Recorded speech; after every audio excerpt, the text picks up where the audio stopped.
You doing? Good? Yes? Yeah? I like that response. So this portion is going to be Miketz. It means at the end. It's going to cover Genesis 41 to 44:17, and it also has the Haftarah, which is Zechariah 2:14 to 4:7. But before we do anything, we're going to do the Torah blessing. So Baruch atah Adonai Hamara, Baruch Adonai Hara Le'olam Vayed, Baruch atah Adonai Elokeinu melech haolam asher b'cholanu mikol ha'amim, v'natalanu et Torato, Baruch atah Adonai Noten HaTorah. Blessed Adonai who is blessed, blessed is Adonai who is blessed now and forever. Blessed are you, Adonai our God, sovereign of the universe, who has chosen us from among the peoples and given us the Torah. Blessed are you, Adonai, who gives the Torah. So we're going to cover a little bit about last week's portion. Does anybody remember? It was a little bit short, but does anybody remember? Anybody? What was the first thing that happened? What was Joseph given by his father? A robe? Was it a robe of a lot of colors, or what was it? It was a long robe. Right, so yeah, No he got a colors. long robe that signified the double blessing. And then A what robe. happened afterwards? Robe with no colors. What happened to? Well, he got his robe, but what happened to Joseph? What did he have? He had. Well, before that, he had dreams, right? He had the two dreams. What were the dreams about? Yeah. Parents would bow down to him. Did his brothers like that? No. No. So they sold him, right? To who? Which cousins? The Ishmaelites. Yes. Okay. And then after that, what happens? Is it cut off to something else? Yeah, right. So Judah's daughter-in-law, Tamar, she becomes a widow. The first son dies, and then this whole episode happens, and she's supposed to get a son, but Judah fails to do that, so then she tricks him into conceiving a child with him. And from that lineage, that's actually where Yeshua comes from. That's a whole mess. And we got cut a little bit short, so we didn't really get to cover chapters 39 and 40, so I'm going to do it like really quick. So in chapters 39, Joseph, it goes back to him. He gets bought by Potiphar's house, and Potiphar sees the favor in Joseph, and he becomes second in the household. So through Elohim, Joseph finds favor with Potiphar. I talked about that. But after that, we see that Potiphar's wife tries to seduce Joseph. She tries to tempt him, but he says no, because then that would be a disgrace to my God Elohim. I can't do that. And she didn't like that, so she says that that he tried to force himself on her. The Potiphar didn't like that because he thought it was true. He gets sent to prison. But then in prison, it's kind of funny. He becomes a second in all the prison as well. So no matter where he goes, he's always blessed. Even if the situation gets really bad, he's blessed in that situation too. It's amazing. So then we go to chapter 40, and he's in prison now. And then this cupbearer and this bread maker gets thrown in prison. And each of them has a dream that Joseph interprets. And for the cupbearer, Joseph tells him that he's going to be restored in 3 days based upon his dream. And then he tells the bread maker that you're going to die in 3 days based on your dream. And then they both come true. The cupbearer gets restored, and then he forgets about Joseph. Even though he asks him, like, hey, when you go there, make sure you remember about me. And he forgets him for like 2 years, which is really messed up. But, there's some messianic elements in chapter 40 that I never really, recognized, but it's, right there in my face. Both the cupbearer and the bread maker, they have elements toward a covenantal meal, right? And what happened with Yeshua before he got crucified? He had the Last Supper, and he had wine with the disciples, and they broke bread. So it's really interesting that those things are connected.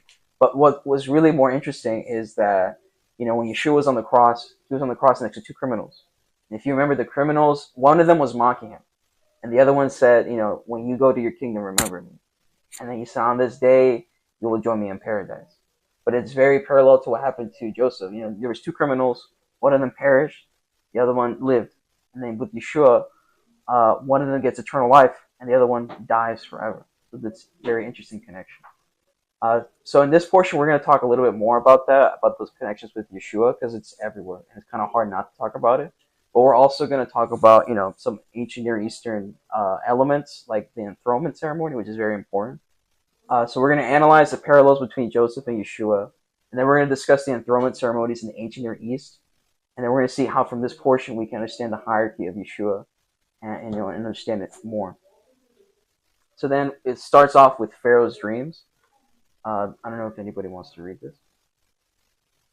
Or I think your hand was up first, Kaden. I'm sorry. You can get the next one. tiny microphone. After 2 whole years, Pharaoh dreamed that he was standing by the Nile, and behold, there came out of the Nile 7 cows, attractive and plump, and they fed in the reed grass. And behold, 7 other cows, ugly and thin, came up out of the Nile after them, and stood by the other cows on the bank of the Nile. And the ugly, thin cows ate up the 7 attractive, plump cows. And Pharaoh awoke, and he fell asleep and dreamed a second time. And behold, 7 ears of grain, plump and good, were growing on one stalk. And behold, after them sprouted 7 ears, thin and blighted by the east wind. And the thin ears swallowed up the 7 plump, full ears. And Pharaoh awoke, and behold, it was a dream. So in the morning his spirit was troubled, and he sent and called out for the magicians of Egypt and all its wise men. Pharaoh told them about his dreams, and there was none who could interpret them to Pharaoh. All right. And then he summons Joseph from prison. They shave him. They give him new garments. That's kind of symbolic of being, what's the word, of a new creation. So he goes from being a prisoner to this new and improved person. So then Joseph interprets the dream. Did somebody read that? Or I think you had your hand up.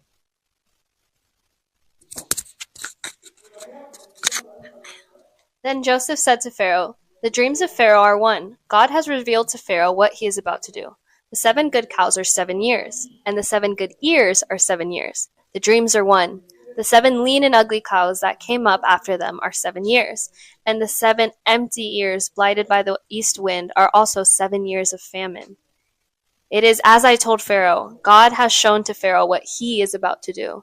There will come 7 years of great plenty throughout all the land of Egypt, but after them there will arise 7 years of famine, and all the plenty will be forgotten in the land of Egypt.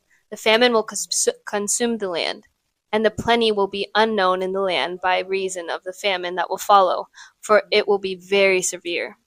And the doubling of Pharaoh's dream means that the thing is fixed by God, and God will shortly bring it about." I didn't include it, but when Pharaoh approaches him, he's like, well, are you going to interpret this dream? And then he clarifies that it's God that's going to give you your answer. And that's good because he establishes that authority that Joseph has. But it's not him. That's from God. And he keeps establishing that. So now when the Pharaoh has to recognize him and he becomes, second in all of Egypt and all of that, he has to acknowledge that also he has that because of God. And God, he has to recognize God too. So, why are dreams so important? I always thought about that too. Like, why is it such a big deal that he can interpret dreams? And if you think about it, throughout the Bible, nobody else really does that afterwards. It's just Joseph. So what's the big deal? What's the connection behind that? So there's this excerpt, and it says, in early Mesopotamia, the priests would fully develop order with a leader, dynasty, or a priestly ruler. Kings were also priests in the early tradition of Assyria and Babylonia. Some roles seem to have existed in the Canaanite world as well.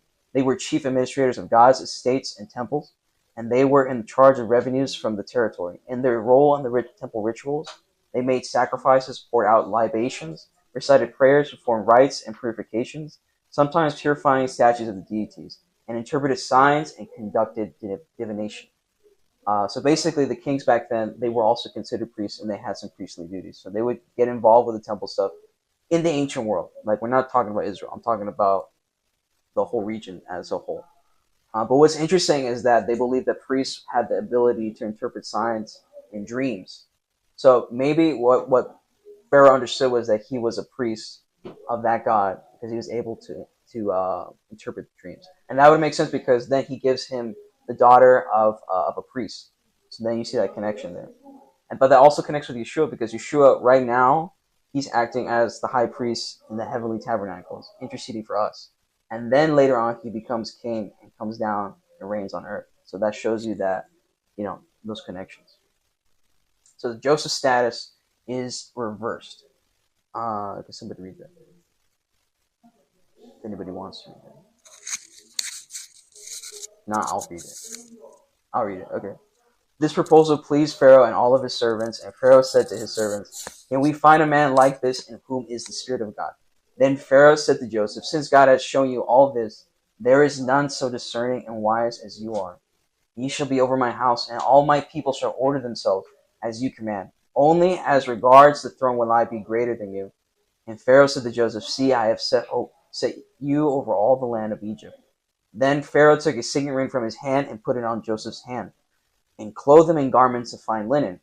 and put a gold chain about his neck. He made him ride in his second chariot, and they called out before him, bow the knee. Thus he set him over all the land of Egypt.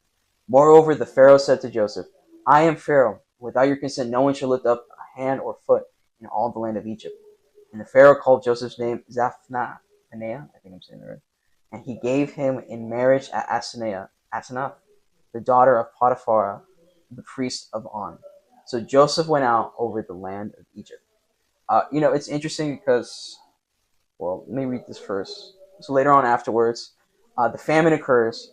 They were able to save up the grain like he said they should. And so then when it happens, it says the 7 years of plenty that occurred in the land of Egypt came to an end. And the 7 years of famine began to come as Joseph had said. There was a famine in all the lands, but in all the land of Egypt there was bread. When all the land was famished, the people cried to Pharaoh for bread. And Pharaoh said to all the Egyptians, go to Joseph, what he says to you, you do. So when the famine had spread over all the land, Joseph opened all the storehouses and sold to the Egyptians, for the famine was severe in the land of Egypt.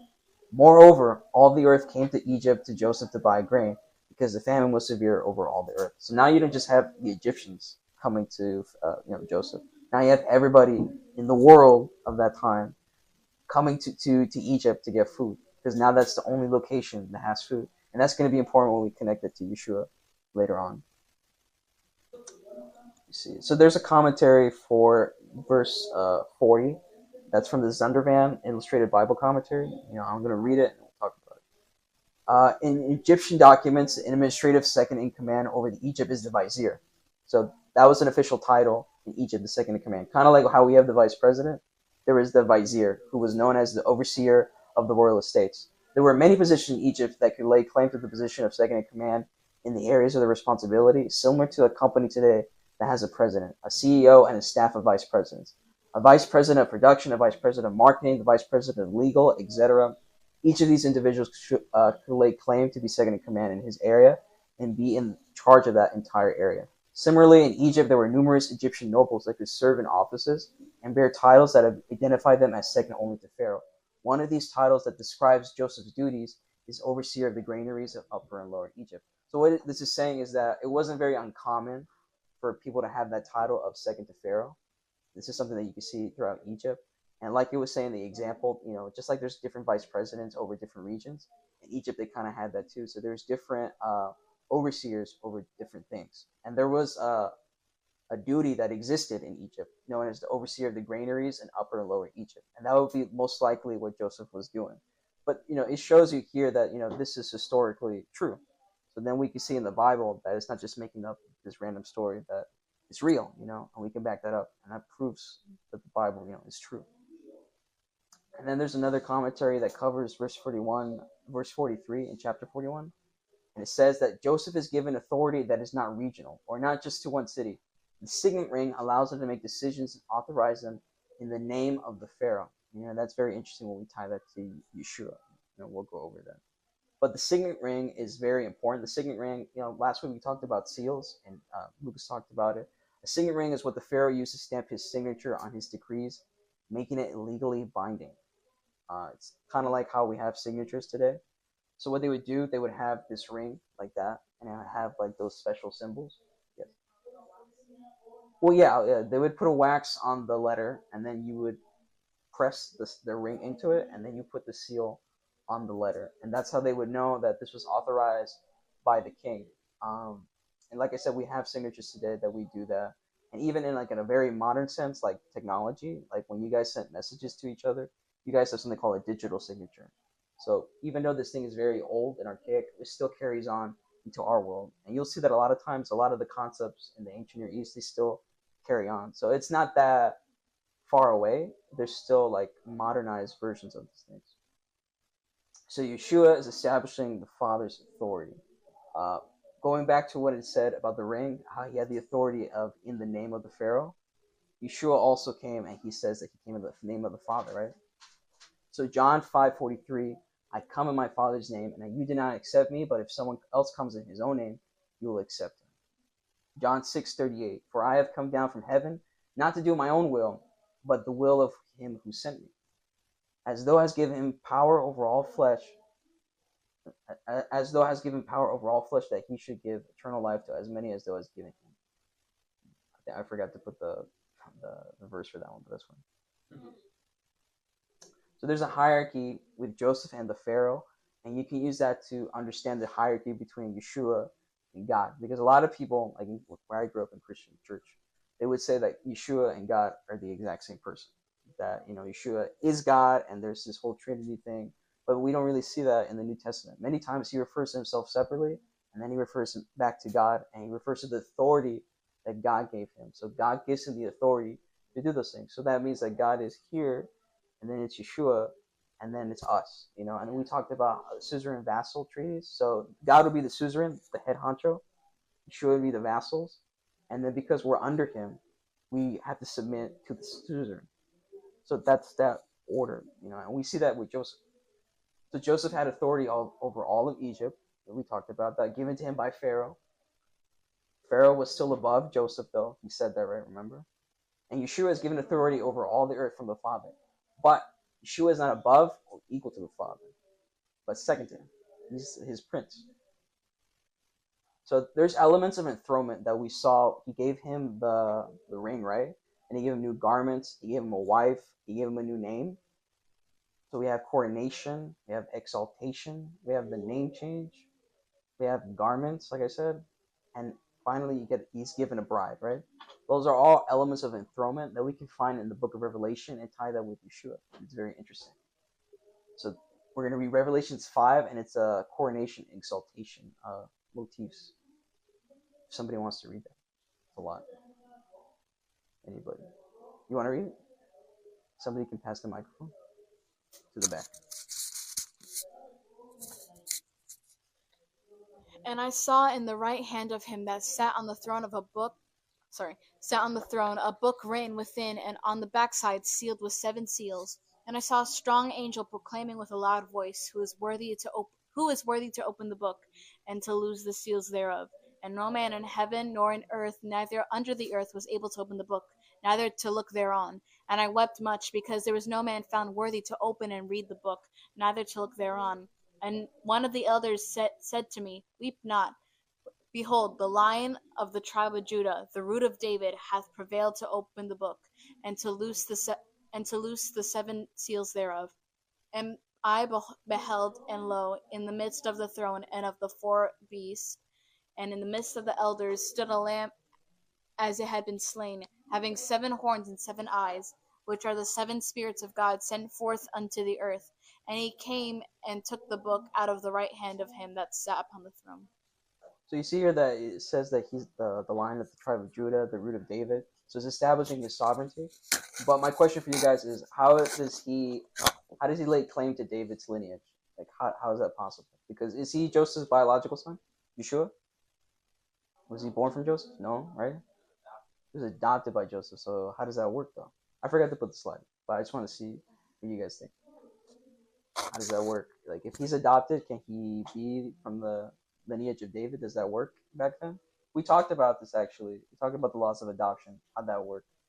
So basically back then, like, if you had the baby and the baby came out of the womb and it was covered in the amniotic fluid, which is gross, but you take out the baby, and once you put it in your hands and you say, this is my son, those are language of adoption. So now that baby is yours. It's like you had that baby naturally. Like, that's your biological baby. So that's what happened with Joseph. He takes Yeshua, and Yeshua becomes part of that lineage of David. So now he lays claim legally to that lineage. But then how does he become king of the earth, though? How does that work? Because he could be king of Israel, but how does he lay claim to the whole earth if he's just the king of Israel? How does that work? What happened to Yeshua later on? He goes and he gets baptized, right? And then the voice comes from heaven and it says, "This is my son." So that is also an adoption thing that happens there. So when you guys go get baptized, is a symbolic version of being adopted. You come from the waters, you get taken up, and now you're part of the kingdom of Israel. You're not what you used to be. You died to yourself, and now you're a new person. So now Yeshua gets adopted by God, and he's able to be part of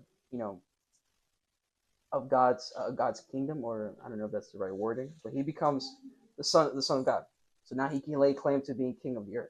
So now he has both sides legally, and you can't say anything. You can't challenge that. So then it continues in Revelations 5. Does anybody else want to read that? Remember, you guys are on camera. You see it. I'll do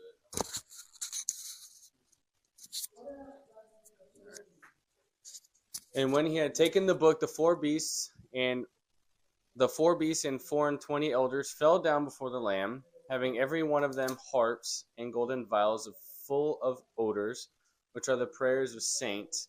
And they sung a new song, saying, Thou art worthy to take the book and to open the seals thereof, for thou wast slain and hast redeemed us to God by thy blood out of every kindred and tongue and people and nation, and hast made us unto our God kings and priests, and we shall reign on the earth.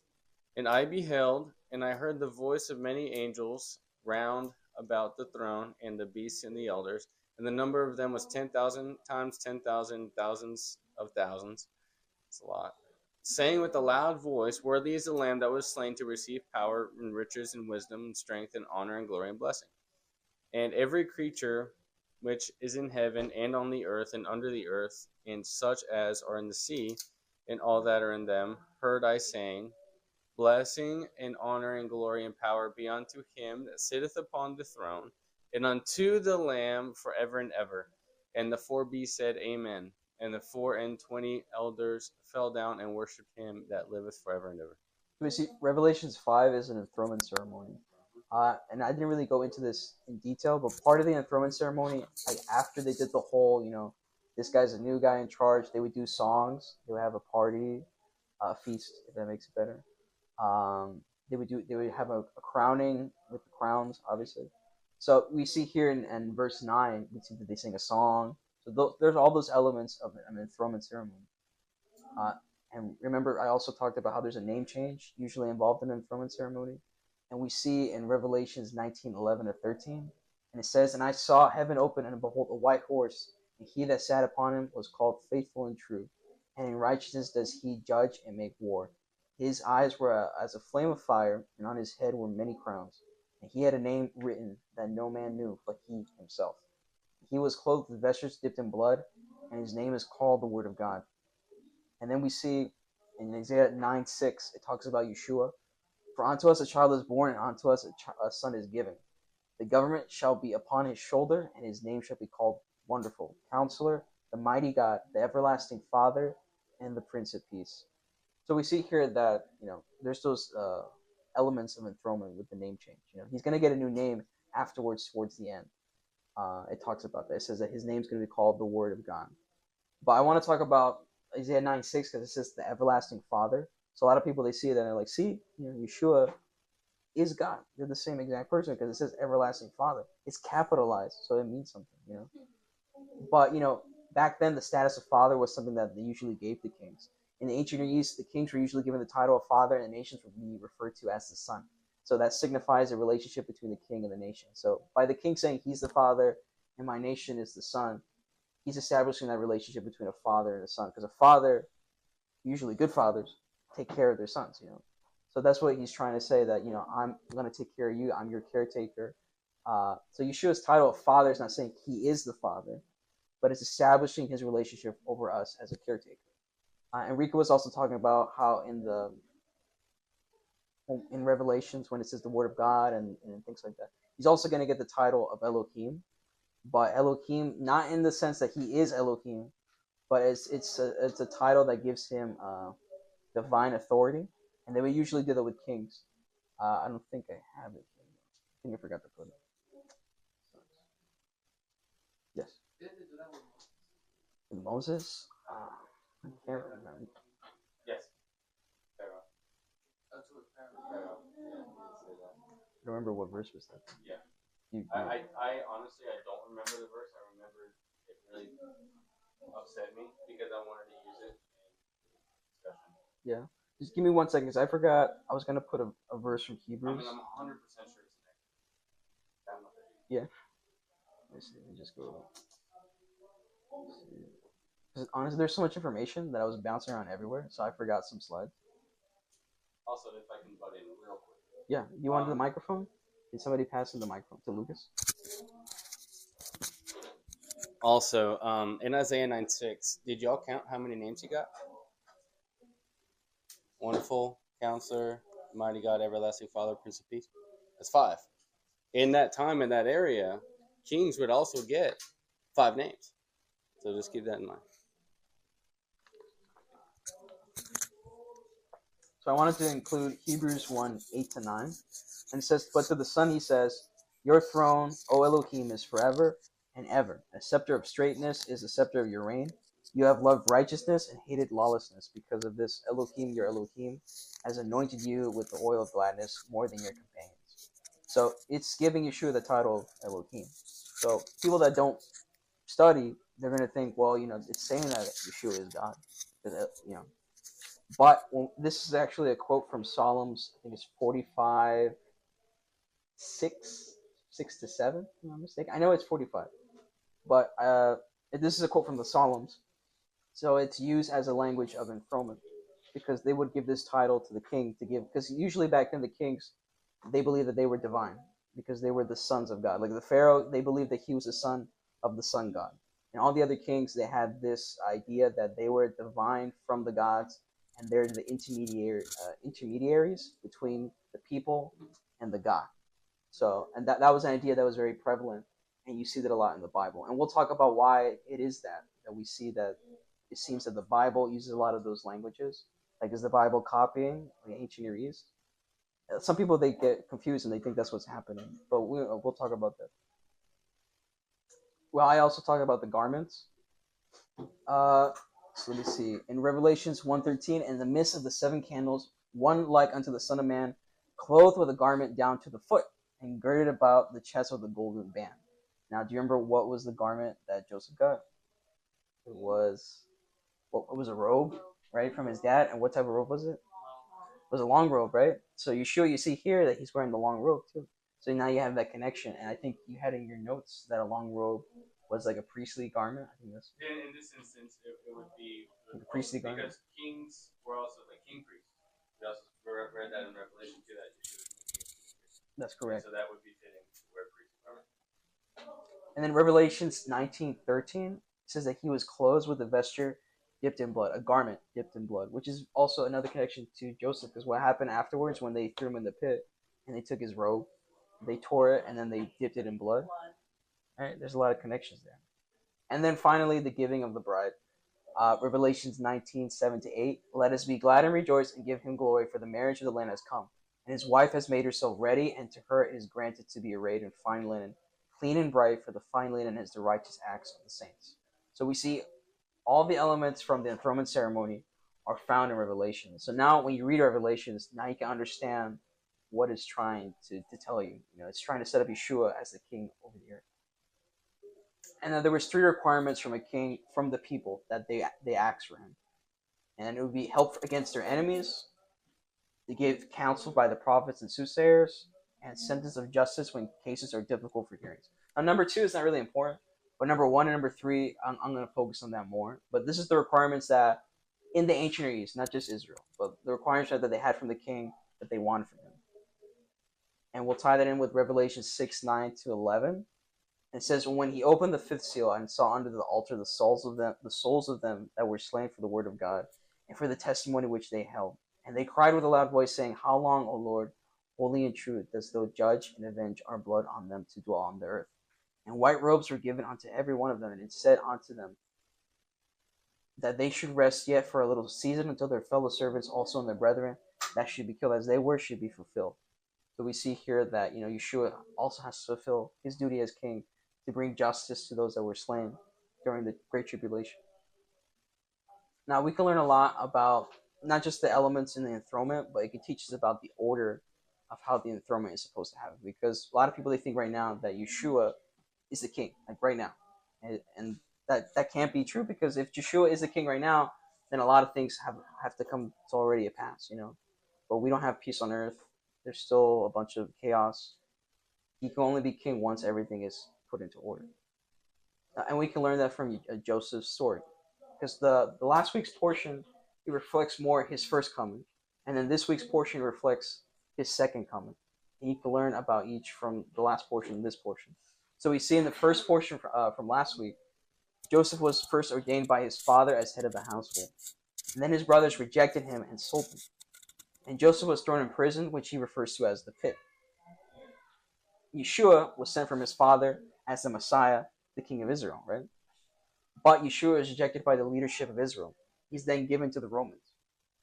And then Yeshua is crucified and dies on the cross. So that would be like the first half in last week's portion. And then we pick up with next week's portion, or this week's portion. And Joseph is taken from prison and made second to Pharaoh. He's given authority over all of Egypt. All the nations come up to Egypt, to Joseph to be fed. Yeshua is resurrected by the Father and is seated at his right hand. Yeshua is made Prince of the Father, King of the kings on earth, according to Revelations 1:6.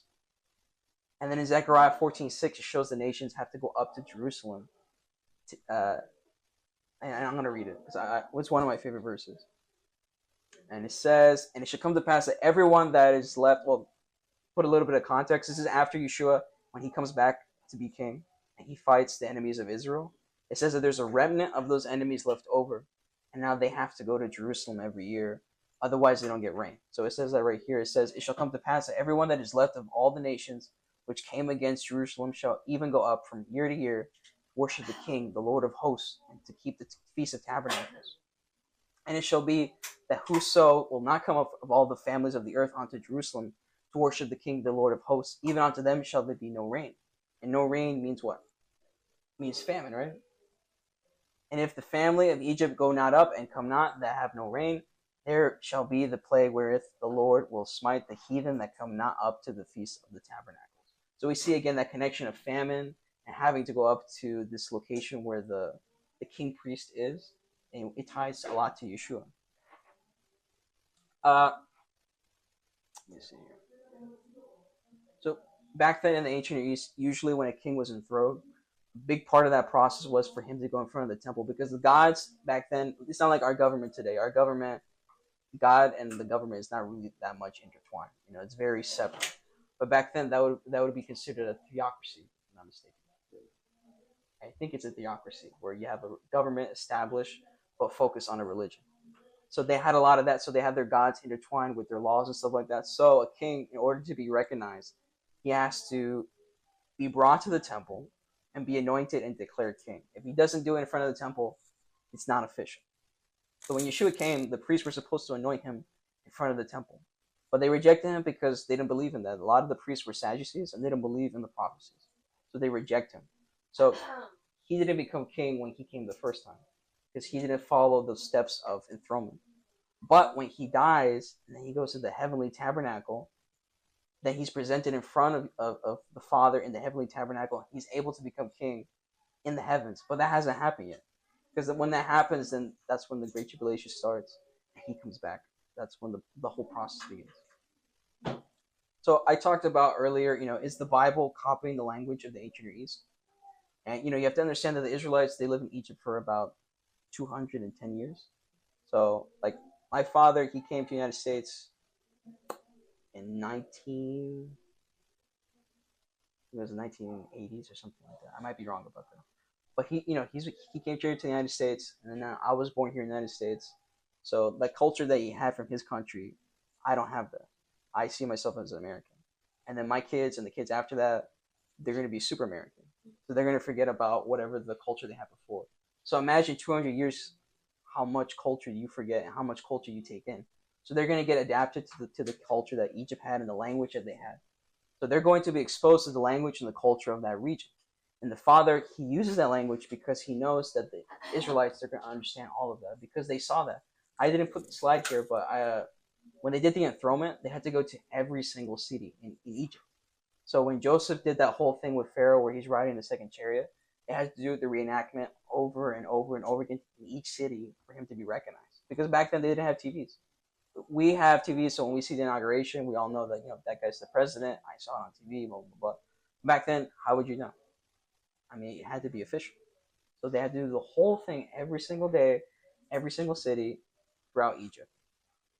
So the Israelites would have seen that ceremony. So they understand that language. a lot of people they get this misunderstanding that God he wants to. I don't know what that was, but yeah, let me lose my train of thought. A lot of people they assume that Moses he's copying the language from the ancient Near East. That this whole thing is just like a made up thing because all the language is so similar. But it's like I said before, that language is used so that way that not only can the Israelites understand, but the Bible and the Torah is supposed to be meant for the whole world. Just ignoring. That's fine. So yeah, the Torah is meant for the whole world. It's not just meant for the Israelites. So if it's going to be made in a language that everybody understands, it would have to be made for other people too. So they're going to understand that language. They're going to see that. But at the same time, when we start learning more about the Torah, we're going to see that there's always a differentiation between what the nation does and what God does. So and he always wants to make that difference, that set apart difference. Like for example, for the sacrifices, they would not use any of the livers or the fat and other organs because in the other nations they would use it as divination. So there's always those ways that God is trying to show, like, look, the nations do this, but I have this separation. And another reason why this whole thing was important about studying the hierarchy of Yeshua is because a lot of people they have this expectation about Yeshua. And then when somebody comes with this information that they never really studied before or they weren't prepared for, it gets them off guard, and then they end up denying Yeshua. I've seen it before. People that just started, they end up denying Yeshua because they go in without studying, and they go down routes that they're not supposed to be going down. So it's very important that you understand the Bible in the context.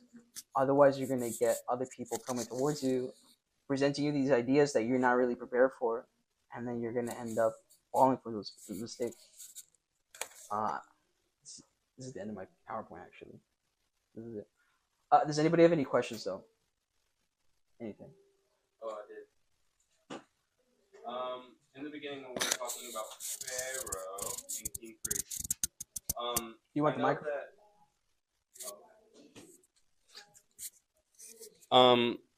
I know that we were talking about Pharaoh and king priests, and like the kings also had priestly duties as well in that time, in that area. I know that Pharaoh in this instance was not a king priest. We know that because he can't interpret the dreams, right? They have trained individuals for that. Was that just this Pharaoh, or is that every Pharaoh? I think he was expected to interpret the dreams, but then he couldn't. And then when he gave it to the wise men and the whatever it says, the magicians it says too, they weren't able to do it either. So nobody could do it. And then the fact that Joseph was able to do it through God put God over everybody. Right. Okay. Gotcha. Thank you. Anything else? I don't know if I forgot to cover anything. I have a fun fact that I learned this morning. Do you want to take the microphone? I learned this afternoon from Rico in one of his teachings today. Whenever it talks about Upper and Lower Egypt, it's not talking about like North and South. It's talking about elevation. So like Upper Egypt, Lower Egypt. I didn't know that. I didn't know it was separated like that. I thought it was literally just right, because I think I don't know the geography of Egypt off the top of my head, but like say say for example, what's a high altitude here? Colorado Springs. I'd say Colorado Springs is relatively high in elevation, so it would be considered upper. And we would be really low. And then Florida, or like the desert over in Nevada or anything, would be super lower, right? Like a richer side of the heart. I wouldn't say richer side. I would say more of like... It's a very odd way to kind of... Right, because we would think New York as upper. I thought it was like north and south. Yeah, but it's actually by elevation. So Colorado would technically be upper, and then Florida would always be lower. No, we're Well, if nobody else has any questions, then we can just end the teaching right there. Thank you guys. Thank you for Christmas, because he wasn't. You can see in the Bible, actually, Rico talks about this, that in the book of John, I'm thinking of John the Baptist. John the Baptist, his father, Zechariah, he was part of this priestly order, and you could find out, because there is a what do you call it, a rotation of the priests.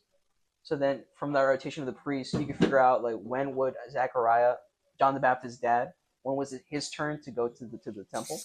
So then you can figure out the date from that of when he went, and you could put Yeshua's birth around September, which would be Sukkot for us, so not Christmas. Yeah, but on top of that, because a lot of people say like, well, then why don't you just do it on Christmas for Jesus? You know what I mean? Like, does it have to be? We're never told to do that either. Yeah, and on top of that, there's a lot of like pagan, what do you call it, traditions inside of Christmas, and God tells us not to do things like the nations. So it's not really a good thing to do Christmas because now you're kind of mixing things from other nations to celebrate Yeshua. He first, like you said, he didn't ask us to celebrate. So yeah, we don't really do Christmas because there's a lot of pagan affiliations, and on top of that, it's not even his birthday. Yeah. Whenever I think of Christmas, my mind goes straight to the golden calf. Yeah. Like when Moses goes up and they're worshiping the golden calf, it's doing something that's relatively, you mean well, but it's not carried out in the way that God has in mind. And right now, like today's Hanukkah, but Hanukkah's not really like an alternative to Christmas. It's like its own separate day. I like to say Hanukkah is like the Independence Day of the Jews because it's a day where you remember this important part in our history, where this group of Jews, the Maccabees, they were able to take back the temple from the Greeks. It's a very interesting story. I didn't prepare that. I wish I could have included that. I should have went over it since it's Hanukkah. But you know what? My mom said that, and I was like, I don't think I should. Like, should I? I should. But it's a very interesting story because it's kind of like the Jewish version of the 300 because you have a very small group of people overtake this whole nation. It's a really nice story. But I think it's very important prophetically too because it also shows you cyclically what happens. Yeah. I also have in my notes from one of Rico's teachings. Pull it up real quick. For Hanukkah? You want me to? Yeah. I see you trying to trying to extend the microphone to me. I have in my notes. I'm trying to find. Oh yeah, the insignia of Yeshua is the 7 lampstands. Yes, I forgot about that. Yeah, which is the menorah. I thought that was cool. But you see, because I was going through the notes in each different year, and a lot of times like they don't enter like mingle, so they're like everywhere. So I would forget something. So yeah. I forgot to mention that because the kings usually would have an insignia, which was I think a lampstand. Not a lampstand, or I think I have it in my notes. Insignia is like a token that represents your state. Like a state flag. But I think they would have like a torch, if I'm not mistaken. One of the insignias was a torch. Probably. I'm not too familiar. Yeah, it was when he mentioned it. I think I have it in my notes. Let me see. Oh, also to answer. Yeah, I know you're gonna do it. You should just keep the microphone. Okay. Yeah. Also, to answer your question, God never wants us to about Christmas. God never wants us to mix holy and profane ever. He's actually very clear with that. And like I definitely encourage you to look into the history of Christmas and such. But there's a couple of things we're never instructed to celebrate Yeshua's birthday, ever.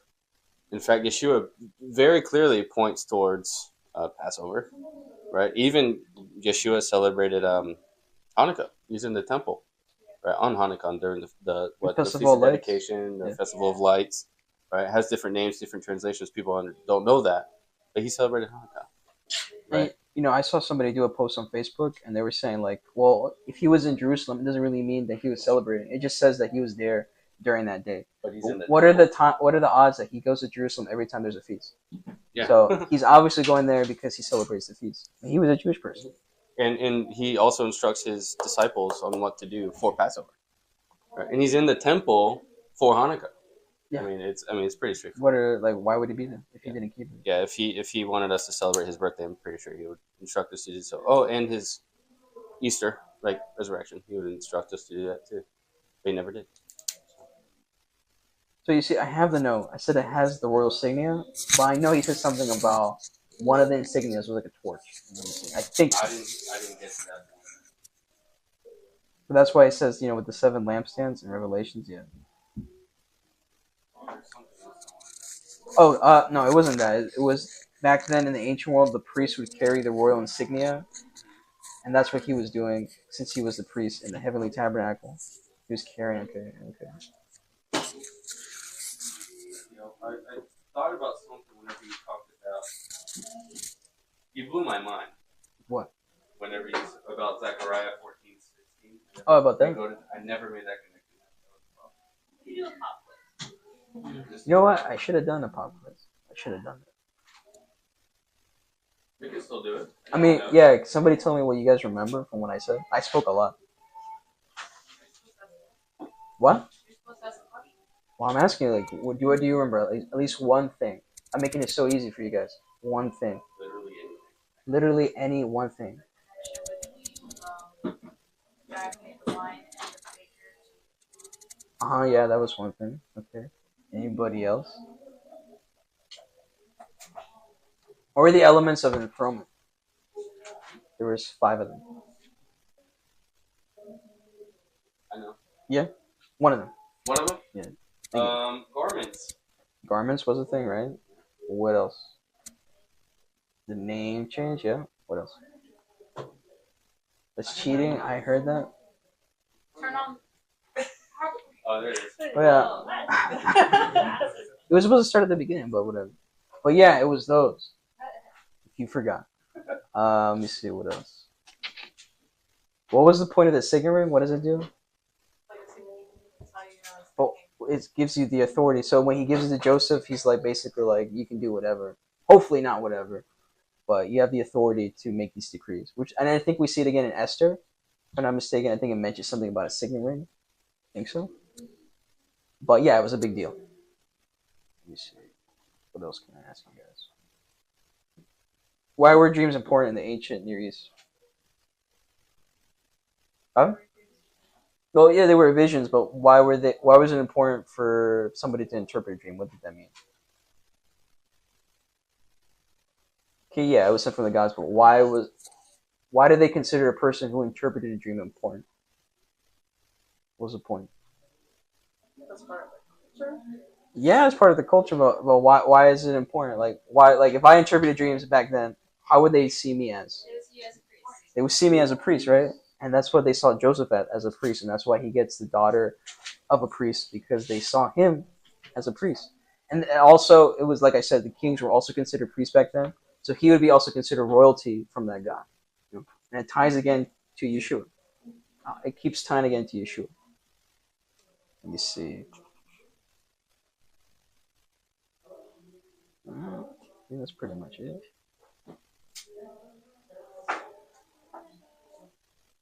Does anybody else have any questions, like outside of the portion though? Like the Christmas question was pretty good. New Year's, well, Rico talks about how, there's a thing about Janus. I'm not really familiar with that one, but he was explaining about basically it comes from pagan origins where they would do weird stuff on New Year's Eve. I also think about like what calendars do we follow in the United States? Gregorian. Roman. Gregorian. Right. So to follow to like celebrate a Roman thing. Because we already did the New Year, the Hebrew calendar, right? Yeah, Rosh Hashanah. Well, there's two. Because there's different types. There's 2 calendars, and there's 4 calendars. No. Yeah, there's different calendars inside the Hebrew culture. Kind of like how we have, like the school year and the fiscal year we talked about. Remember? And then there's like what do you call them? What's the regular calendar usually called? Civil year. So they had different calendars for different. They also had the calendar for the trees because they had to count for the trees. Because I think they have to wait like 3 years for the tree to grow to see if it was mature enough to bring out fruit, and if it didn't bring fruit, then they cut it down after 3 years. So they had a calendar for that too. They had a lot of calendars. Any other good question? You have a question? Yeah. So you guys don't believe in Roman calendar? I'm going to be very honest with you. Like the Hebrew calendar, I do not follow it accurately to the T. 5,600. That was 5778. That was 5783. Like I said, like we don't use it that. We We still go by. We still go by the regular calendar. Yeah, we still go by the regular Obviously, 'cause we live calendar. in the same country, like, you know, we live in the United States. But it's like when it comes to like celebrating certain things, like, we just don't follow it in that sense. Like the calendar that we follow is it's just it was established like through the Bible and from the beginning. Well, technically, the civil calendar, it follows with the agriculture. Yeah. And also, that's how the feasts are also followed too. Yeah. That's how they would determine when the feast would happen. That's why every year, the dates for each feast, they don't fall in the same year. Mm-hmm. Because it depends on the agriculture. And the agriculture, it changes each year. It's very interesting. But I mean, obviously, for every day today, we would follow the calendar that we're in. But for the feasts and all that, we would follow as close to the accurate Hebrew calendar we could get. Yeah. Which obviously changed whenever we lost track of the Jubilee. That's a good question. Somebody had a question. Then you had a question. The present for I- Hanukkah, that's not You want to take the microphone? Wait, what? I want to make sure that's a good question. The presents for Hanukkah, that's not traditional, right? That's not how it's supposed to be. No, that's just a thing they added. Not a thing, yeah. presents were added to Christmas. Yeah, it's a competition. Like, yeah, kind of like compete with Christmas. It was never presents. Yeah, it was just literally, like I said, like an Independence Day. Yeah. celebration. Please correct me if I'm wrong, because I'm pretty sure I'm wrong on this. A lot of people justify giving gifts on Christmas because of the wise men giving gifts. Okay. But correct me if I'm wrong. Isn't giving gifts kind of I know we throw around pagan, like, candy, but it just means like of the nations, They were from Babylon, right? They're Babylonian. I don't know if it's Babylonian, but I know it does come from like pagan traditions to give gifts and stuff like that. Exactly, right? Wasn't it a pagan tradition to give gifts? Yeah, that's where it comes Like from. that? That's where we get the idea from. But I don't know if it comes like directly from Babylon, because I know like there's this whole thing with the information about like the paganism of Christmas. Right. There's some information that was not correct, but there's information that is. Okay. So you have to like sift through that. But I can't say for sure it comes directly from that. You actually answered my question in your sim. Yeah, like I thought it was a pagan practice. I just wanted to make sure I was. I remember accurate, it does. semi-accurate. Right? No, the idea of doing around this time of the year, they would do gift giving as well. That's where it comes from. That's where we get the tradition from. It didn't just because somebody had this random idea. It came from someone. Marcus has something to say. Say it. No. I'll hold it for you, don't worry. Okay. So basically, I remember it was something like the way when Tammuz, I think he was like, I think, a fertility god, if I'm not mistaken. But if I'm not mistaken, I think that information. Is it false? I think that one is not about the Tammuz and stuff like that. Yeah. I think it's 100% true. So there was something that was not accurate, but everything else was. I can't remember off the top of my head. That I would have to talk to Rico about. Because I remember it was something like because it was winter, the crops, everything died, so the priests, they were like, oh, there's no more fertility, so they were like weep because Tammuz left or something. I mean, a lot of the nations, they had fertility stuff around this time of the year because they believed in that. So around the solstice and things like that, around spring equinox, around the winter solstice, they had a lot of fertility feasts because they tied everything with fertility and agriculture and things like that. So yeah, that is a thing. But with the Tammuz thing, I'm not 100% sure about it. I have to look into it. That's it. Yeah, that's all. Just all I heard. Anybody else? Yes. So it's been 5,000 years. No, not the 5,000. The 5,000 is supposed to be from the time of Noah, if I'm not mistaken. No, from the time of Adam. Yeah. That's what it's supposed to be. From creation. You know how we're on 2020? Yeah. It's like BC and AD. Yeah. BC is before Christ. AD is after. Before Common Era. That's BC. Or AD is time we know. The BCE, before Common Era. Well, actually, before Common Era is for the people that are not religious, and then BC is before Christ. Stopped it at 0, and that's around AC or AD? So it's been 2,000 years then. 80 is a Roman. It's for after. I can't pronounce it, but I know it has to do with after the death or no after the birth of Christ, something like that. So it's Rome. It's Latin. I'm sorry. After David. But no, now it's CE too. So it's Common Era before Common Era for the non-religious folks. Any other questions?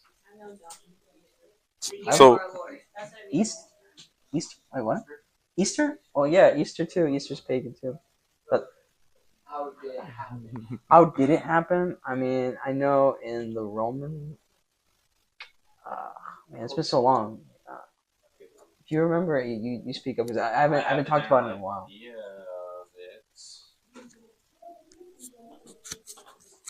From what I can recall, I don't know if it's accurate or correct in any way. Easter was originally a pagan practice. I forget which goddess. It's a fertility goddess. Ishtar, yes. Say it. Ishtar. Okay. Yeah. Ishtar. Okay. And all of the symbolism, right? The rabbits, the bunnies, the eggs, all of those are for symbols for fertility, right? And I mean, if you know anatomy, you know that women have eggs, right? Which is a sign of fertility, right? So every time, I think it's kind of ironic that people celebrate the resurrection of Yeshua with eggs. Doesn't make sense, right? Doesn't make sense at all. So that's, I don't. Spring equinox. I knew it was on an equinox or solstice. I forget which word. I mean, right away you could tell if it's on an equinox, it's usually pagan because they do a lot of solstice, really a lot of equinox celebrations, full moon all these things. So yeah, that's another reason why we also don't do Easter. And besides that, again, the dates are wrong too because they said that he died on Sunday. No, he died on Friday, resurrected Sunday, but he died for 3 days and 3 nights. That's not 3 days. So that math doesn't add up. Yeah. Again. No. But no. Yeah. It's just another excuse justifying, changing everything. So. And it comes from the Catholic Church. Actually, you can see in history that they changed how to worship. Like Saturday, they changed the Sabbath from Saturday to Sunday. That's in history. Around 300 AD. 300 AD. Yeah.